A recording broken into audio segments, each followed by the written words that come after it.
Hi, I'm a forester here. Today I'm going to do another gentleman folder knife review. Today I'm going to be looking at the Mcusta, and the model number is MC0077D. I picked this up at New Graham Knives when I was there several weeks ago, and you can see the price was $127.50. This knife has been on my short list of knives to get for a long time, and I just ran across it and decided to pick it up.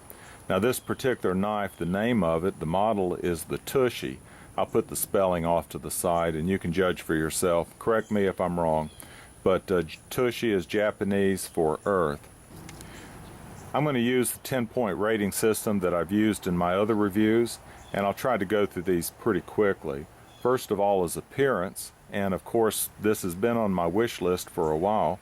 And that was based totally on appearance because I had not ever handled this particular knife. So on appearance, this appeals to me and I give it an A. Appearance is very personal, so you may judge otherwise.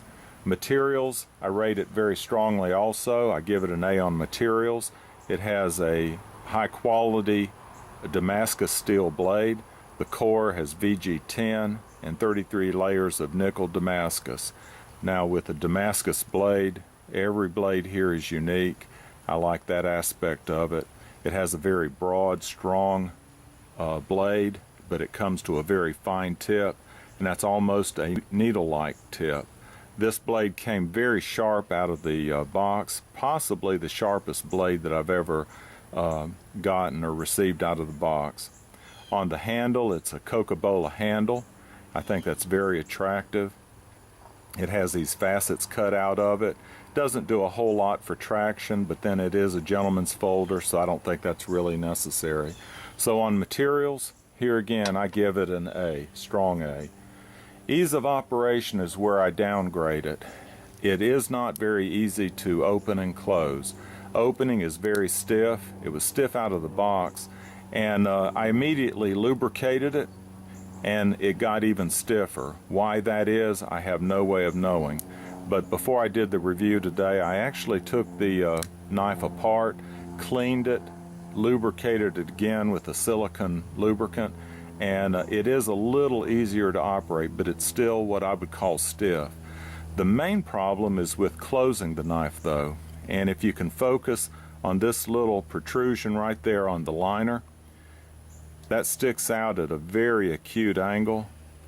And if you only opened the knife when you actually wanted to use it, that probably wouldn't be a problem. But if you're like me and you enjoy playing with your knives, that is a problem. I actually could not carry this knife more than maybe 2 days in a row because my thumb would get so sore. I think that's a bad design. I've seen other designs on liner locks where it's done better and it's not painful. So on ease of operation, the only question for me is whether it gets a B or a C, and I'm going to compromise with a B-. On lockup, it's very strong lockup. There's no wiggle up or down, side to side, so I give it an A on lockup. Fit and finish, here again, it's a very high quality knife.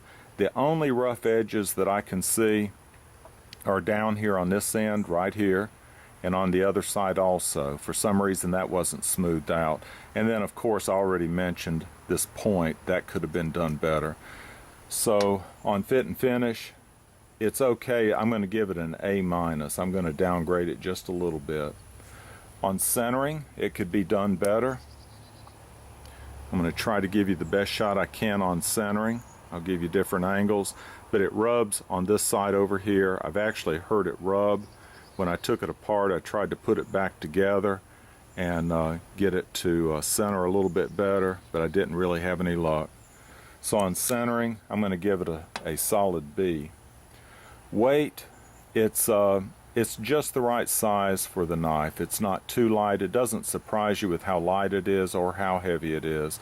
I think it's just a little over 3 ounces, and on weight, I'm going to give it an A.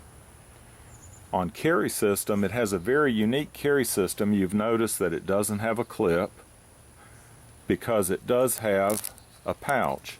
Here again, I don't know Japanese. I'll put the correct spelling off to the side, but it fits very neatly in that pouch, and you wear the pouch on your belt. Now the pouch will get more attention than the knife does, but I call this a ninja pouch. It dates back 1200 years in Japanese history, this kind of colorful textile that they make. They're weaving a pattern into the material. But the pouch is very unique. I actually enjoy carrying this knife in the pouch because it frees my pants pocket up for something else. On carry system, it gets a strong A. On warranty, it gets an A, although, you know, if you watched my other videos, I have had an issue with a warranty from Kershaw lately. But I haven't tested this warranty, but I'm going to give it an A. Collectability, I'm going to give it a B. I think it's more of a user knife. I don't think it's really made to be collectible. And so anyway, I'm going to give it a B on that. I want to give you some size comparisons. First of all, to this knife right here. Let me check and make sure it's in frame, and it is. But that's a Spyderco Delica, and you can tell it's a good bit smaller than a Delica. Here's a Kershaw Skyline. So that gives you a comparison. It is a gentleman's folder, but it is a large gentleman's folder. I'll leave the Kershaw Skyline up there for comparison. Here's an Almar Hawk. I just did a review of that knife, and you can tell it's a good bit smaller. Both of these two I consider gentleman folders. This one I don't.